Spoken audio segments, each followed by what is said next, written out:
Rohit Shah runway YouTube ચેનલમાં આપનું સ્વાગત છે. આજે મારે વાત કરવી છે આપણા શિક્ષણ જગતની. આપણે સૌ જાણીએ છીએ અને અનુભવીએ છીએ કે અત્યારે શિક્ષણનું સ્તર ખૂબ કથળી ગયું છે, ખૂબ નીચે ઉતરી ગયું છે. વાલીઓ પોતાના વિદ્યાર્થીને, પોતાના બાળકને લાખો રૂપિયા ફી ખર્ચીને કહેવાતી સારામાં સારી સ્કૂલમાં એડમિશન અપાવે તો પણ એ બાળકને વધારાનું ભણવા માટે કોચિંગ ક્લાસમાં જવું જ પડે છે. તો એ શાળાએ એને શું ભણાવ્યું? મેં અગાઉ ઘણી વખત આ વાત કરેલી છે કે સારામાં સારી શાળાની વ્યાખ્યા શી? એનું નામ મોટું હોય, એની ફી વધારે હોય, એનું ગ્રાઉન્ડ મોટું હોય કે એની સંખ્યા વધારે હોય, આ બધી સારી સ્કૂલની વ્યાખ્યા ન હોય. સારી સ્કૂલની વ્યાખ્યા એક જ છે કે જે શાળાના વિદ્યાર્થીને શિક્ષણ માટે બહાર કોચિંગ ક્લાસમાં જવું ન પડતું હોય.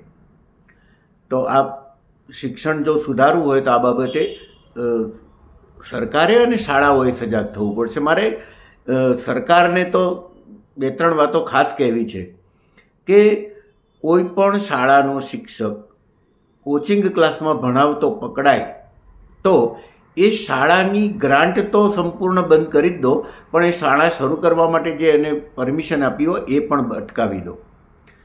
આપણે જાણીએ છીએ કે કાયદો છે કે સ્કૂલમાં જોબ કરતો શિક્ષક કોચિંગ ક્લાસમાં ભણાવવા ન જઈ શકે, પણ અત્યારે તો કેટલાક શિક્ષકોના પોતાના કોચિંગ ક્લાસ છે અને વિદ્યાર્થીઓ પણ એ અનુભવે છે કે આ જ શિક્ષક એને વર્ગમાંય ભણાવે છે અને એ કોચિંગ ક્લાસમાંય ભણાવે છે.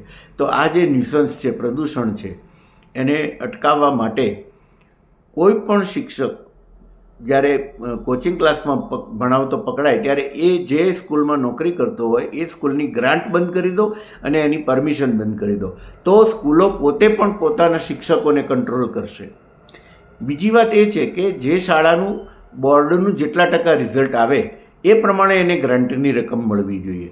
એટલે કે કોઈ શાળામાં 10મા અને 12માનું રિઝલ્ટ 100% આવે તો એને 100% ગ્રાન્ટ મળે, પણ ઓછું આવે તો એનું જેટલા ટકા ઓછું રિઝલ્ટ આવ્યું હોય એટલા ટકા ઓછી ગ્રાન્ટ મળવી જોઈએ. આમ કરવાથી શાળાના સંચાલકો અને આચાર્ય વગેરે શિક્ષકો પાસે વધારે કામ લેવડાવશે અને વિદ્યાર્થીઓને સ્કૂલમાં જ ભણાવશે. અને હજી ત્રીજો મુદ્દો મારે એ પણ કહેવો છે કે અત્યારે શિક્ષકોના જે પગાર છે એમાં 10% જેટલો વધારો આપો એનો કોઈ વાંધો નથી. શિક્ષક સારું કામ કરે એને વધારે વેતન મળવું જ જોઈએ, પણ જે શિક્ષકનું બોર્ડની પરીક્ષામાં વિદ્યાર્થીઓનું જેટલા ટકા રિઝલ્ટ આવે એટલા ટકા જ એને પગાર મળવો જોઈએ. એટલે કે જે વિષયના શિક્ષકનું રિઝલ્ટ ઓછું આવે એને પગારમાંથી એટલા ટકા રકમ કપાઈ જવી જોઈએ. આ બધું કડક નિયંત્રણ સાથે શરૂ થશે ને તો જ શિક્ષણનું સ્તર સુધરશે. નહીંતર અત્યારે વિદ્યાર્થીને આપણે જાણીએ છીએ કે સવારથી મોડી રાત સુધી વેટ કરવાની આવે છે. ક્યારેક સવારની સ્કૂલ હોય, ક્યારેક કોચિંગ ક્લાસમાં જવાનું અને ક્યારેક પર્સનલ ટ્યુશનમાં જવાનું. રહેસાય છે આપણા વિદ્યાર્થીઓ અને ભાર વિનાનું ભણતર એ માત્ર શબ્દો પૂરતું રહી ગયું છે. અત્યારે તો ભણતર વેપાર બની ગયું છે.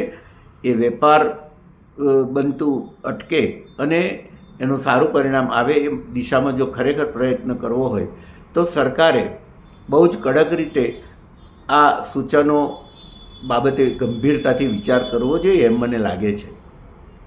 આભાર.